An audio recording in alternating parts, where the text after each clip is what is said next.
Hello दोस्तों जीवन में ना कोई भी चीज़ खुद से नहीं हो जाती है ना।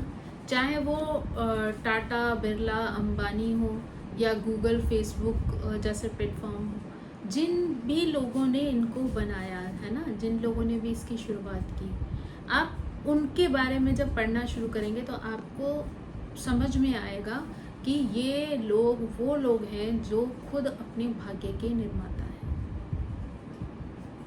हर व्यक्ति को अंदर से इतना स्ट्रांग होना चाहिए, इतना जज्बा होना चाहिए कि वो अपना भाग्य खुद बनाएगा। जो लोग दूसरों पर डिपेंड होने की कोशिश करते हैं या दूसरों पर डिपेंड रहने की स्थिति में रहते हैं, वो अंदर ही अंदर खोखले होते चले जाते हैं, कमज़ोर होते चले जाते हैं। लेकिन जो अपने अंदर ये जज्बा पाल के रखते हैं कि उनको अपना भाग्य खुद बनाना है, उसके लिए एफर्ट डालते हैं, चाहे उसके लिए उन्हें 2 साल लगे, 4 साल लगे, 10 साल लगे, फ़र्क नहीं पड़ता। क्योंकि वहाँ पे जो काउंट हो रही है, वो जो काउंटिंग है वो है उनके एफर्ट्स, उनकी मेहनत, है ना। और मेहनत कभी भी खाली नहीं जा सकती, कभी भी बेकार नहीं जा सकती। तो इसलिए आपको, हर व्यक्ति को, बल्कि अगर जीवन में सक्सेसफुल होना है तो उसके अंदर इस बात का जज्बा होना चाहिए कि उसको अपने भाग्य का निर्माता खुद बनना है। अब उसके अंदर इस तरीके की जो है आदत बन जानी चाहिए कि उसको अपनी जीत के लिए, अपने गोल्स को अचीव करने के लिए खुद एफर्ट डालने हैं। बात बात में हर छोटी छोटी चीज़ के लिए दूसरों पर डिपेंड नहीं रहना है, खुद चीज़ें करनी है। क्योंकि एक तो सबसे बड़ी चीज़ होती है कि एक तो अगर आपकी सोच पॉजिटिव है और आप सोचते हो कि आप जीवन में कुछ भी कर सकते हो, तो एक तो आप अपने अंदर ना इस तरीके की ईगो कभी नहीं पालोगे कि ये काम इसी को करना है, वो काम उसी को करना है, नहीं मैं बॉस हूँ, मैं ऐसा क्यों करूँ, या वो एम्प्लॉय है वो ऐसा क्यों करे, है ना। ये सब इस तरीके के जो माइंडसेट हैं वो उससे वर्क नहीं होता है। वर्क होता है आपकी सोच, आपकी मेहनत से। तो आपको क्या है, आपको अपने अंदर ये जीत का जज्बा होना चाहिए कि आपको अपना भाग्य खुद बनाना है, उसके लिए खुद कोशिशें करनी है, खुद एफर्ट्स डालने हैं। और जब ये चीज़ आपके दिमाग में पूरी तरीके से सेट होगी तो आप खुद ही लगातार उन चीज़ों को गेन करने के लिए, पाने के लिए, अपनी मंजिल को एफर्ट डालते रहेंगे, हार नहीं मानेंगे, चाहे उसके लिए कितना भी वक्त लग जाए। क्योंकि अक्सर कर क्या होता है कि जिस दिन आपके माइंड में से वो चीज़ चली जाती है ना, आपका जुनून चला जाता है, तो उसी दिन वो चीज़ बीच में छूट जाती है। तो आपको जुनून में ना हार नहीं माननी है, छोड़ना नहीं है किसी भी चीज़ को। जब एक बार ठान लिया है तो आपको वो चीज़ खुद करनी ही करनी है। और वो चीज़ किसी के भरोसे पे नहीं करनी है, अपने अंदर के भरोसे पे करनी है। जिस दिन आप ये चीज़ ठान लोगे कि आपको अपने भरोसे पे कोई काम करना है, आप कभी किसी के आगे हारोगे नहीं, और जो भी गोल आप बनाओगे उसको अचीव जरूर करोगे।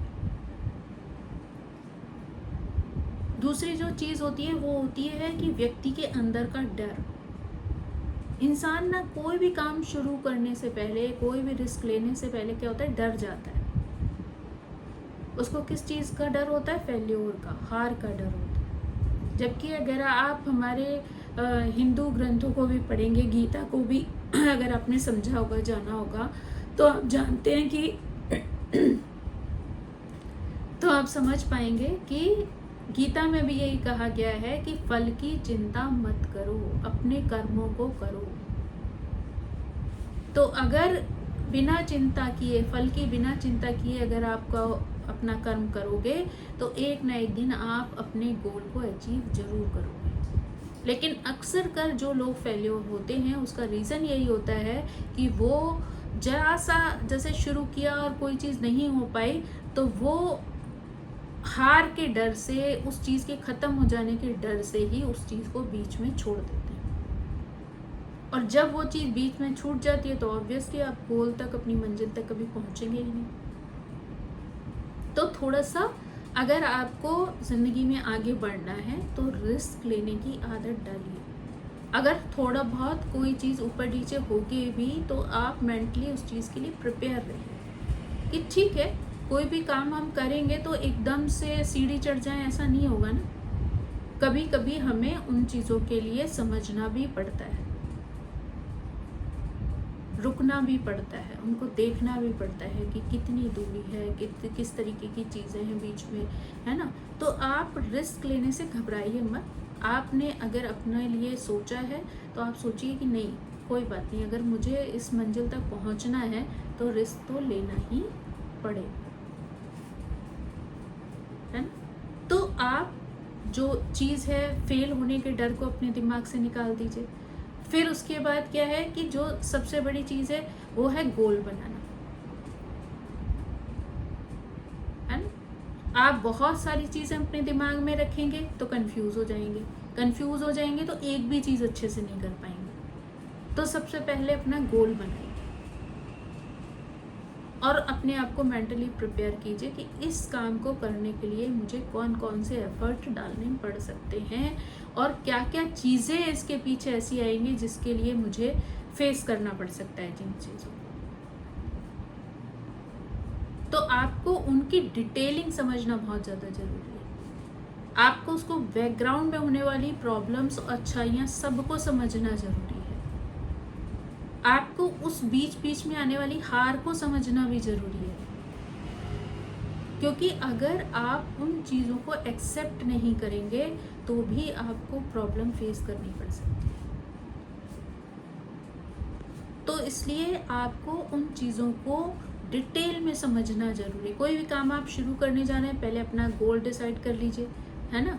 और रिस्क को फेल होने की जो नेगेटिविटी है, हार का जो डर है, उसको अपने दिमाग से बिल्कुल बाहर कर दीजिए और उसके बाद ये सोचिए कि इसके पीछे का डिटेल क्या है, क्या क्या चीज़ें हो सकती हैं, क्या क्या चीज़ें मुझे करनी पड़ सकती हैं, किस किस तरीके की परिस्थितियाँ मेरे सामने आ सकती हैं और उसको मैं किस तरीके से हैंडल कर सकता हूँ।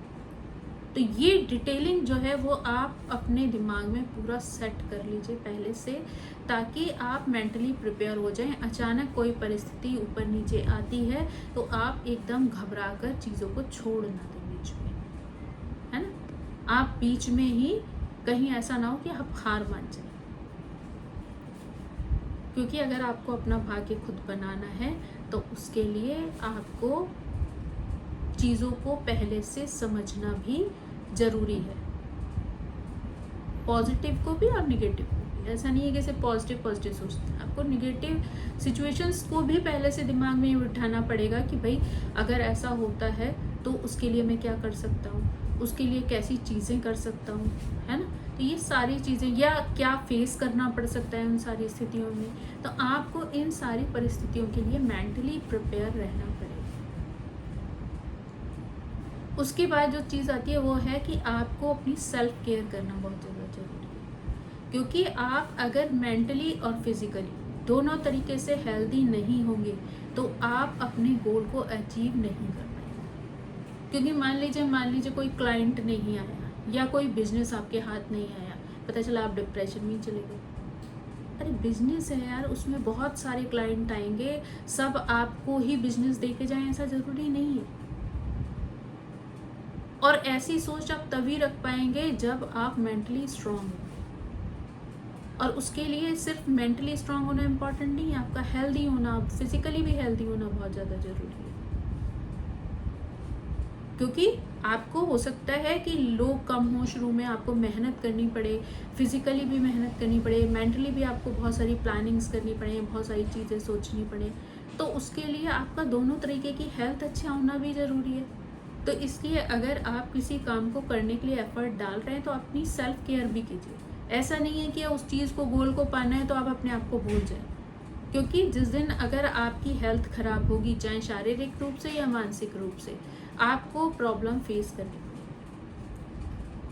तो इसलिए आपका दोनों तरीके से हेल्दी होना ज़रूरी है। क्योंकि पता चला कोई एम्प्लॉय है, वो जॉब छोड़ के चला गया, आप घबरा गए, आपको टेंशन हो गई। अरे एम्प्लॉय है ना, एक गया है दूसरा आ जाएगा, तो छोटी छोटी बातों की टेंशन लेना छोड़ दें, हर चीज़ को एकदम से हावी ना होने दें अपने ऊपर। अगर एक गया है तो प्लान करें कि अगले को कैसे लाना है, कोई दूसरे बंदे को आपको हायर करना है तो कैसे करना है ना। तो प्लानिंग बहुत ज़रूरी है, दिमाग में प्लानिंग रखें, एकदम से डर ना जाएं किसी भी चीज़ से, किसी भी चीज़ का टेंशन एकदम से अपने ऊपर ना उठाएं। ऊपर से हर काम को करने के लिए बेहतर है कि आप अपना एक टू डू लिस्ट बनाएं, कौन कौन से काम आपको करने हैं, हर दिन कौन सा काम आपको करना है, कौन सा काम प्रायोरिटी पे करना है, कौन सा काम बाद में करना है, ये सब चीज़ों की आपके पास डिटेलिंग होनी चाहिए। आप हर दिन एक नया टू डू लिस्ट तैयार करें जिसमें ये लिखें कि आपको दूसरे दिन या आने वाले वीक में कौन कौन से काम कंप्लीट करने हैं। तो अपना एक टारगेट डिसाइड करें कि भाई अगले हफ्ते मुझे ये काम करने हैं, ये पहले करना है, ये बाद में करना है, कौन से नंबर पे कौन सा काम करना इम्पोर्टेंट है। इस चीज़ के लिए एक हफ्ते पहले से आपकी प्लानिंग होनी चाहिए। तो जब आप इस तरीके से टू डू लिस्ट बनाकर उसके बाद व्यवस्थित तरीके से उनको चीज़ें करेंगे तो आपकी सफलता निश्चित है। क्योंकि हो सकता है बीच में उतार चढ़ाव आ सकते हैं, हो सकता है आपने सोचा कि ये काम जो है मैं अगले हफ्ते करने वाला हूँ, है ना, और पता चला कि कोई ऐसी फैमिली प्रॉब्लम आ गई, कोई परिस्थिति आ गई जिसकी वजह से वो नहीं हो पाया, तो आपने टेंशन ले लिया। नहीं, उसका एक बी पार्ट भी होता है जो आपको सोच के रखना पड़ेगा कि अगर मान लीजिए मैं नहीं कर पाऊँ तो कौन कर पाएगा, और कौन कर पाएगा तो कैसे कर पाएगा, है ना। हमेशा एक चीज़ आपके लिए रेडी रहनी चाहिए, बैकअप हमेशा आपके पास तैयार रहना चाहिए कि किस परिस्थिति में किस तरीके से आप उस परिस्थिति को हैंडल कर पाएंगे। फिर जो चीज़ आती है कि हमेशा ना एक पॉजिटिव ढंग से आप अपने आप को एक सफल बिजनेसमैन के रूप में या सफल एक सक्सेसफुल मैन के रूप में आप हमेशा अपने दिमाग में उन चीज़ों को विजुअलाइज करें, हमेशा सोचें। अगर आप हर चीज़ का निगेटिव सोच के डरे सहमे से रहेंगे और बार बार आपको लगेगा नहीं हो पाएगा, ये नहीं हो पाएगा, नहीं हो पाएगा, तो आप क्या करें, कहते कि जो हमारी साउंड्स होती हैं, हमारी जो वाइब्रेशंस होती हैं, वो यूनिवर्स से टकराकर वापस हमारे पास ही आती है। अब हम हर चीज़ निगेटिव बोले जा रहे हैं, निगेटिव सोचे जा रहे हैं, तो क्या है, घूम फिर के वो चीज़ें हमारे पास ही तो आएंगी। तो हम कैसे कर पाएंगे उन चीज़ों को कंप्लीट, क्योंकि नेगेटिविटी तो खुद हम अपने पास बुला रहे हैं। तो हमें हमेशा पॉजिटिव ही बोलना चाहिए, कोशिश करनी चाहिए हमेशा कि हम मुंह से जो भी निकले पॉजिटिव निकले। और दूसरी चीज़ ये है कि हमें जब भी हम इमेजिन करें, हम अपने आप को एक सफल सक्सेसफुल पर्सनालिटी के रूप में इमेजिन करें। तो जब हम सफलता को अपने करीब से देखेंगे तो हम खुद अंदर से प्रोत्साहित होंगे, हमें अंदर से एनर्जी मिलेगी, एक पॉजिटिविटी मिलेगी और हमें मोटिवेशन मिलेगा कि नहीं यार, इस मंजिल को तो मुझे अचीव करना ही करना है, ये तो मेरा गोल है लाइफ का। तो ऑटोमेटिकली आपको एक एक्स्ट्रा एनर्जी अंदर से मिलना शुरू हो जाएगी। ऊपर से आप ना कभी अपने अंदर ईगो ना पालें, क्योंकि जब कभी कभी ईगो हावी हो जाती है इंसान के ऊपर तो इंसान को ऐसा लगता है कि जो कुछ मैं कर रहा हूँ ना वही सही है, बाकी जो दुनिया में है वो सब बेवकूफ़ है, जो मुझे आता है वो किसी को नहीं आता। पर ऐसा नहीं होता है ना। दुनिया में हर तरीके के लोग हैं और हर एक के पास एक अलग तरीके की क्वालिटी है। तो आप कोशिश करें कि आप हर व्यक्ति की एक अच्छाई को लेने की कोशिश करें, क्वालिटी को सीखने की कोशिश करें, दूसरों से सीखें। कभी अपने आप को इतना बड़ा ना बना लें कि आप दूसरों से सीखने में आपको शर्म महसूस होने लग जाए, क्योंकि अगर ऐसा होगा ना तो आप बहुत ही एक सीमित दायरे में सिमट के रह जाएंगे। लेकिन जब आप दुनिया से सीखना शुरू करेंगे, लोगों से सीखना शुरू करेंगे, तो चीज़ें आपके पास आना शुरू हो जाएंगी। किसी से कोई क्वालिटी सीखी, कोई तरीका सीखा, किसी से कुछ सीखा, किसी से कुछ सीखा, तो आपके पास तो बहुत सारी चीज़ें हो गई ना। तो इसलिए, लेकिन जब जिन लोगों में ईगो होती है ना, वो ये काम नहीं कर पाते, हमेशा उनको चोट खानी पड़ती है। तो अपनी ईगो को एकदम साइड पे उठा कर रहें, डाउन टू अर्थ रहें, हर चीज़ को सीखने समझने की कोशिश करें, क्योंकि हो सकता है कि आप मालिक हो लेकिन फिर भी आपको वो चीज़ ना आती हो जो आपके एम्प्लॉय को आती है। तो आप आराम से, अगर आपके अंदर सहजता है, आपके अंदर सीखने की लगन है, तो आप अपने एम्प्लॉय से भी वो चीज़ सीख सकते हैं, और उसमें कोई भी बुराई नहीं है, उसमें कोई भी बुराई नहीं है, कोई निगेटिविटी नहीं। क्योंकि लर्निंग ऐसी चीज़ है जिसका ना तो कोई अंत है और ना ही कोई बाउंड्री किसी भी तरीके की।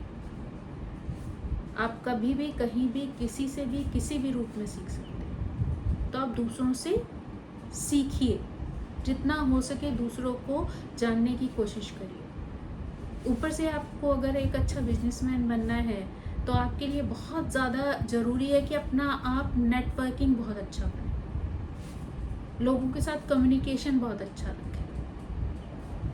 कई बार क्या होता है, लोग जब थोड़ा सक्सेस की सीढ़ी चढ़ना शुरू करते हैं ना, तो लोग दूसरों के साथ ना मिसबिहेव करना शुरू कर देते हैं। कई बार बहुत बदतमीजी से बोलते हैं, कई बहुत रूड बोलते हैं, रूड बिहेवियर करते हैं, लेकिन वो ये नहीं जानते कि ये दुनिया गोल है। कब कौन किस रूप में आपके सामने आ जाएगा, कब आपको किसी और की ज़रूरत पड़ जाएगी, क्योंकि कोई भी काम आप अकेले तो नहीं कर सकते हैं। अगर बिजनेस भी कर रहे हैं तो आपको एम्प्लॉय भी चाहिए, कॉन्ट्रैक्टर भी चाहिए, और तरीके के काम करने वाले भी चाहिए, प्रोडक्ट बनाने वाले भी चाहिए, है ना। तो किसी एक पर्सन से तो ऐसी चीज़ें हो नहीं सकती, और क्लाइंट तो चाहिए ही चाहिए ना बाहर, बिना क्लाइंट के तो होगा नहीं ऐसे। तो बाहर आपको अगर ऐसा वो करना है तो कौन सा व्यक्ति किससे आपको कनेक्ट करवा दे, कौन सी चीज़ आपके पास खुद चल के आ जाए, किस रूप में, आपको खुद भी नहीं पता है। तो आपकी नेटवर्किंग बहुत अच्छी होनी चाहिए, स्ट्रॉन्ग होनी चाहिए, आपका बिहेवियर लोगों के प्रति बहुत अच्छा होना चाहिए।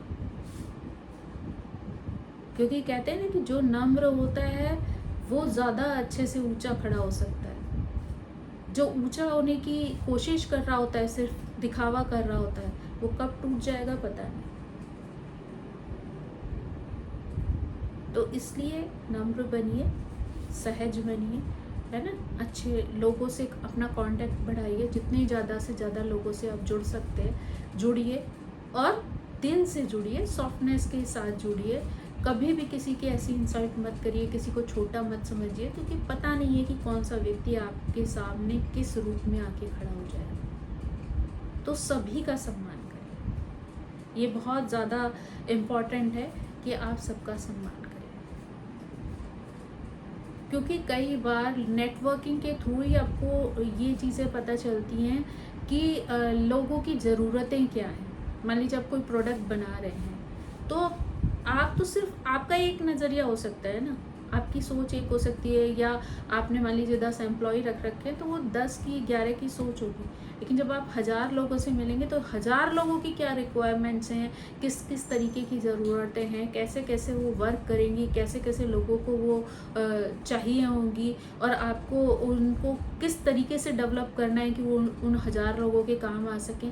ये बहुत इम्पॉर्टेंट बात है, और ये तभी होगी जब आप लोगों से जुड़े हुए हैं।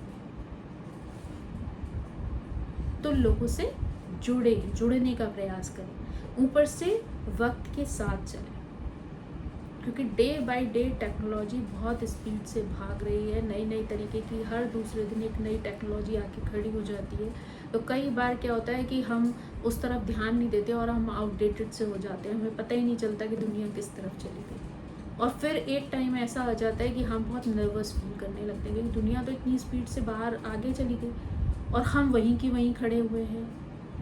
और जब हम पलट के उस तरफ ध्यान देते हैं तो हमें लगता है कि हम तो बहुत पिछड़ गए, पीछे रह गए। तो आप किसी भी एज में हो, फ़र्क नहीं पड़ता कि आप छोटी एज के हैं, बड़ी एज के हैं, बूढ़े हैं, कैसे भी हैं, आप समय के साथ चलें। क्योंकि ये तो हमारे यहाँ वैसे भी कहा जाता है कि समय के साथ चलना चाहिए। तो इस फील्ड में भी, यानी कोई काम आप करना चाहते हैं, कोई बिजनेस करना चाहते हैं, आप अपने आप को अपना एक वजूद बनाना चाहते हैं, तो आपको समय के साथ चलना बहुत ज़रूरी है। टेक्नोलॉजी को समझना बहुत ज़रूरी है, उसको उसके हिसाब से जीवन में उतरना बहुत ज़रूरी है। तो अगर आपको अपने भाग्य का निर्माता खुद बनना है, तो आपको इन चीज़ों को अपने जीवन में उतारना ही पड़ेगा। और अगर आप धीरे धीरे करके ये चीज़ें अपनी एक रूटीन, अपनी एक आदत बना लेंगे, तो आपको कोई भी एक्स्ट्रा एफर्ट डालने की ज़रूरत नहीं पड़ेगी।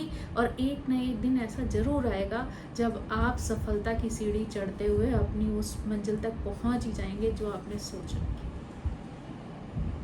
और हो सकता है कि आप अपना भाग्य तो बनाए ही बनाए, साथ में अपने से जुड़े हुए जितने लोग हों आपका, चाहे फ्रेंड सर्कल हो, दोस्त हो या कोई भी हो, आप हजारों के भाग्य निर्माता बन जाए। आप सिर्फ एक के नहीं, हजारों के। और उस दिन शायद आपको अपने आप पे बहुत प्राउड हो, बहुत खुशी हो कि जो चीज़ आपने सोची थी वो अचीव करी। तो मेरी तो आप जैसे उस हर व्यक्ति के साथ वो शुभकामनाएं हैं जो अपना भाग्य खुद बनाना चाहते हैं, उसके लिए खुद एफर्ट डालना चाहते हैं। मेरी ईश्वर से यही प्रार्थना है कि वो जो भी गोल आपने बनाया हो वो आप सबको ज़रूर मिले अपनी लाइफ में, और आप खुद दूसरों के भाग्य के निर्माता भी बन पाएँ। So thank you so much, bye bye.